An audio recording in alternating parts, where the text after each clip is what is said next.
Hallelujah! সবাইকে জয় যিশু, ঈশ্বরের গৌরবহোক।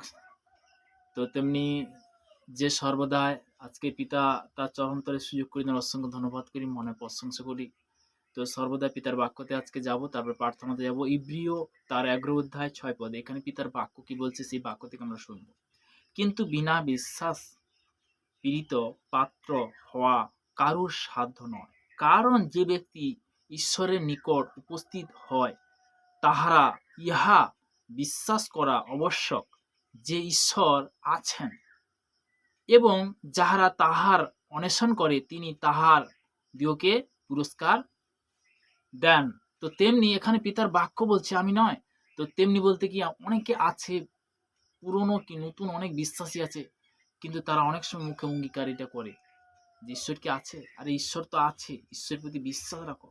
বিশ্বাস তোমাদের যদি হারিয়ে যায় তাহলে কি করে হবে? বিশ্বাস সব থেকে বড় জিনিস। মনে মনে সন্দেহ না করে পিতার বাক্য কি বলছে। আর তোমরা যখন প্রার্থনা করি তার যদি কারোর বিরুদ্ধে কোনো কথা তাকে তুমি ক্ষমা করে, যেন সর্বস্ব পিতা তোমার অপরাধ সকল ক্ষমা করে। তাহলে বলতে কি সব থেকে বড় জিনিস ক্ষমা, মাফ করা। তো তেমনি আরো প্রভুর বচন লেগেছে, মুথি তার সাথে সাথে যাচ্ছা করে যাবে, অনশন করে পাইবে, দ্বারা আঘাত করো তোমার যেন খুলে দিয়ে যাবে। বিশ্বাস, বিশ্বাসের সহিত তুমি যখন অঙ্গীকার করবে তোমার জীবনে কি হবে, তুমি তখনই স্বর্গরাজ্যে প্রবেশ করতে পারবে। আমাদের মধ্যে অনেক সময় বিশ্বাস আসে না। কেন আসে না? তার কোথাও না কোথাও ভুল আছে। পিতার প্রথম আজ্ঞা কি বলে গেছে?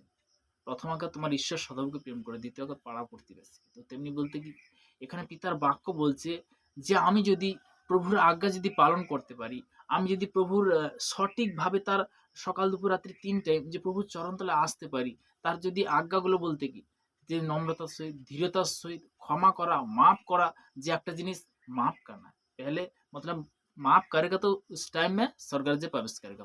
তো সবথেকে বড় জিনিস যখন মাফ করবে, ক্ষমা করবে, তখনই তুমি স্বর্গরাজ্যে প্রবেশ করতে পারবে। হালেলুয়া! তো thank you Jesus name, praise the Lord. প্রভু স্তুতি হোক। তো আমি প্রার্থনাতে যাব। সর্বশক্তিমান ঈশ্বর পিতা, তোমার মহানামে ধন্যবাদ করি পিতা, স্বর্গপিতা সিংহাসন পিতার পাদবে তোমার চরণ তল প্রভু গো।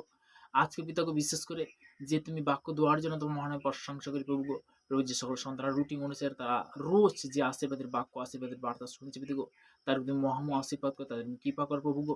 আমার ভারতবর্ষের বিভিন্ন প্রান্তে যারা দেশ বিদেশের মধ্যে গভর্নমেন্ট জন্য কাজের মধ্যে রয়েছে তার জন্য প্রার্থনা বিলাস করো, তুমি সুরক্ষিত রাখো প্রভু গো। প্রভু গো, আমরা পাপী প্রভু গো, তোমার কাছে নম্রতা হয়ে ধীরতা হয়ে প্রার্থনা করছি প্রভু গো। না জানতে যে পাপ অনুসার ব্যয় বিচার করেছি প্রভু গো, তুমি ক্ষমা করো, তুমি মার্জনা করো প্রভু গো। প্রত্যেকের সন্তান পিতা গো, যে সকল সন্তান শুনছি পিতা গো, তাকে তুমি সঠিক পথ সঠিক রাস্তায় পিতা গো, তোমার বাক্য বলেছি পিতা গো। যোহান তার 14:6 পদে যিশু তাহাদের গেল, আমি পদ সত্য জীবন আমাদের না আসলে কেউ পিতার নিকটে আসেন পিতা গো। তোমার একমাত্র পুত্রের নাম নেই প্রভু গো। আজকে পিতা গো যারা শুনছে পিতা গো, তাদের জীবনে গুড নিউজ আসছে ঈশ্বরের মতে, তাদের জীবনে পরিবর্তন আসছে ঈশ্বরের মতে, তাদের মধ্যে শান্তি আসছে ঈশ্বরের মতে, তাদের সঠিক পথ আসছে ঈশ্বরের মতে পিতা গো। আমার বিশ্বাস পিতা গো দীর্ঘায়ু তুমি আশীর্বাদে পরিণত কর প্রভু গো।